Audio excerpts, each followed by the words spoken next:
নমস্কার বন্ধুরা, সহচরী চ্যানেলে সবাইকে স্বাগত। অনেকদিন পর আবার একটা রান্নার ভিডিও নিয়ে চলে এসেছি। আজকে করব আর মাছের ঝোল। এখন তো আমাদের এখানে সামার সিজন চলছে, তাই সেই জন্য একটু পাতলা করে আর মাছের ঝোল, মানে খুব পাতলা হবে না বা খুব স্পাইসিও হবে না, এইভাবে করব। দেখো, এই আর মাছগুলো বেশ বড় বড় পিস করে কাটা আছে। এগুলোকে ভালো করে নুন হলুদ দিয়ে ভেজে রেখেছি। আর এই ঝোলটা করার জন্যে কি কি লাগবে ইনগ্রেডিয়েন্টসগুলো বলছি। দেখো, একটু আলু কেটে রেখেছি। আলুগুলোকে পিস পিস করে কেটে নুন হলুদ মাখিয়ে রাখা হয়েছে। নিয়েছি একটা মিডিয়াম সাইজের পেঁয়াজ কুচোনো, নিয়েছি দুটো কাঁচা লঙ্কা, একটু ধনে পাতা কুচোনো ভালো করে ধুয়ে নিয়েছি।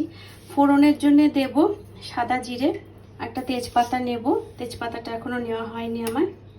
আর এদিকে 2 চামচ মতো জিরে একটু শুকনো খোলায়, মানে শুকনো কড়াইতে ড্রাই রোস্ট করে নিয়ে জিরেটাকে গুঁড়ো করে নিয়েছি, ভালো করে গুঁড়ো করে নিয়েছি। আর এখানে নিয়েছি 1 চামচ হলুদ গুঁড়ো আর 1 চামচ লঙ্কা গুঁড়ো, আর এখানে নিয়েছি আদা বাটা। এইসব উপকরণ দিয়ে মাছের ঝোলটা করব। আগে আলুটা ভেজে নিয়ে, আর ঠিক 2 চামচ তেল নিয়েছি। তেল নিয়ে এবার আলুটা ভেজে নিয়ে রান্নাটা শুরু করব। তাহলে আলুটা এখন কড়াইয়ে তেলটা মোটামুটি গরম হয়ে গেছে। এবার আর নুন দেব, রান্নায় যা পরিমাণ মতো নুন দেব। আমরা পিঙ্ক সল্ট ইউজ করি, তাই রান্নায় আমি পিঙ্ক সল্টই দেব। তো তেলটা মোটামুটি গরম হয়ে গেছে। এবার একটা একটা করে আলু কড়াইতে ছেড়ে দিচ্ছি ভাজার জন্য।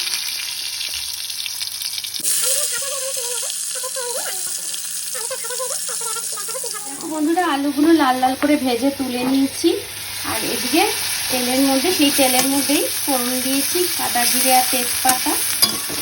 যে তেজপাতা দেখানো হয়নি আমার ব্যাংকে, সেটা মিস হয়ে গেছে। আর এই যে কুচনো পেঁয়াজটা এবার একটু বাদামি বাদামি করে ভেজে নেব। আর রান্নায় আমি সবসময় গরম জল ইউজ করি, সেই জন্য দেখো পাশে সসপ্যানে একটু গরম জল বসিয়ে দিয়েছি। আমি যখন ঝোলটা করব একটু গরম জল দিয়েই করবো, কারণ ঠান্ডা জলে সেরকম টেস্টটা ভালো লাগে না, আমার মনে হয় সেটা। যে একটু রান্নার ঝোল করার সময় যে কোনো মাছ মাংস বা তরকারি একটু ভালো করে কষিয়ে নিয়ে যদি একটু গরম জল দিয়ে ঝোলটা করা যায়, তাহলে টেস্টটা ভালো হয়। পেঁয়াজটা মোটামুটি ভাজা হয়ে এসছে, হালকা বাদামি ভাজা হয়ে গেছে। এবার আমি দেব আদা বাটা। এখানে ছোট চামচের মানে 1 টিস্পুন আমি আদা পেস্ট করে নিয়েছি। সে আদা বাটাটা আমি দিয়ে দিচ্ছি। আদাটাকে একটু কষিয়ে নেব। আর আদা বাটা যখন দিই তখন আমি নুনটা দিয়ে দিই, কারণ আদাটা আমি ছিটতে থাকে। আদার মধ্যে তো জল ব্যাপার থাকে, তো জলীয় ব্যাপার, এই জন্য আদাটা ছিটতে থাকে। সেই জন্য আমি একটুখানি নুন দিয়ে দেবো এখন। যে পরিমাণে নুন খাও সেটার আন্দাজ মতো নুন দিয়ে নেবে। আমরা খুব বেশি নুনও খাই না, আবার খুব কম নুন খাই না, তাই আমি আমার আন্দাজ মতো নুন দিয়ে দিলাম। দিয়ে আবার একটু ভালো করে কষিয়ে দিচ্ছি।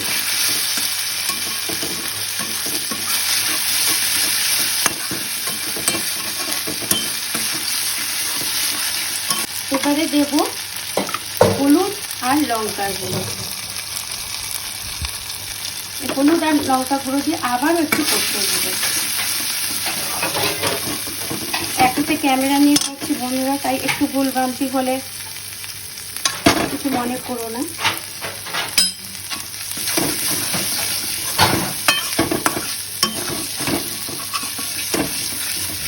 লাল লাল করে হয়ে গেছে কষানো, সুন্দরভাবে লঙ্কাটা আর হলুদটা কষানো হয়ে গেছে।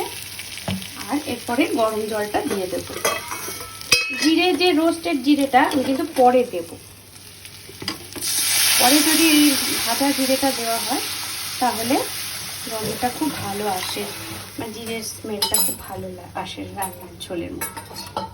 তো আমি আন্দাজ মতো জল দিয়ে দিলাম। জল দিয়ে এবার ঝোলটা ফুটলে আগে আলু দেব। আলুটা সেদ্ধ হয়ে গেলে তারপরে মাছটা এক এক করে ছেড়ে দেবো। তার ঝোলটা ফুটে উঠুক, তারপর আমি আলু দিই। তারপরে আলুটা মোটামুটি সেদ্ধ হয়ে গেলে আবার ফিরে আসবো রান্নায়। আলুটা ভালো রকম সেদ্ধ হয়ে গেছে। এবার একটা একটা করে মাছ ঝোলের মধ্যে ছেড়ে দেব।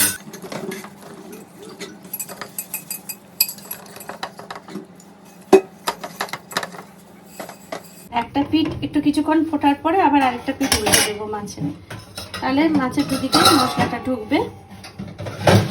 আর এখন আমি এই যে ভাজা জিরেটা ভেজে রেখেছিলাম ড্রাই রোস্ট করে, ওপর দিয়ে ভাজায় জিরের গুঁড়োটা ছড়িয়ে দিলাম। হলুদ গুঁড়ো, জিরের গুঁড়ো, লঙ্কার গুঁড়ো আর নুন। মশলা বলতে এইটুকুনি লাগবে। আর একটু পেঁয়াজ ভাজা হয়েছে, যা যা ফোড়ন দিয়েছি তাই। এবার গ্যাসের ফ্লেমটা লো করে রাখবো। রেখে মাছটা একটা সাইড ফোটা মানে ভালো একটুখানি ঝোলটা ফুটে গেলে, মানে তারপরে মাছটা সেদ্ধ হয়ে গেলে আবার মাছটা উল্টে অপর পিঠটা একটু সেদ্ধ হয়ে যাবে।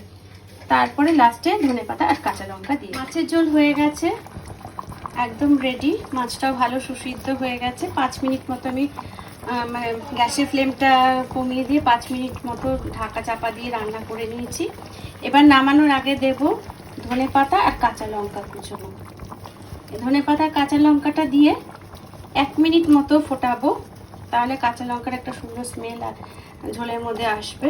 এমনিতে ভাজা জিরে যেটা দিয়েছি লাস্টে দিয়েছি, কারণ তাতে খুব সুন্দর জিরে ভাজার একটা গন্ধ ঝোলের মধ্যে পাচ্ছি, মানে খুব সুন্দর একটা সুঘ্রাণ বেরোচ্ছে। তো এখন এটা দিয়ে সঙ্গে সঙ্গে ঢাকা চাপা দেবো, তাহলে কাঁচা লঙ্কারও ফ্লেভারটা খুব সুন্দর ঝোলের মধ্যে পাওয়া যাবে। দিয়ে 2 মিনিট ফুটিয়ে নিলে আজকে আমার মাছের ঝোল আর মাছের ঝোলটা রেডি। রান্নাটা কেমন লাগলো একটু আমাকে কমেন্ট করে জানাবেন। ভালো লাগলে লাইক কমেন্ট করবেন। আর আমার ইউটিউব চ্যানেলটা সহচরী রান্নার ঘর, এই চ্যানেলটাকে সাবস্ক্রাইব করে আমার পাশে থাকার চেষ্টা করবেন। ধন্যবাদ।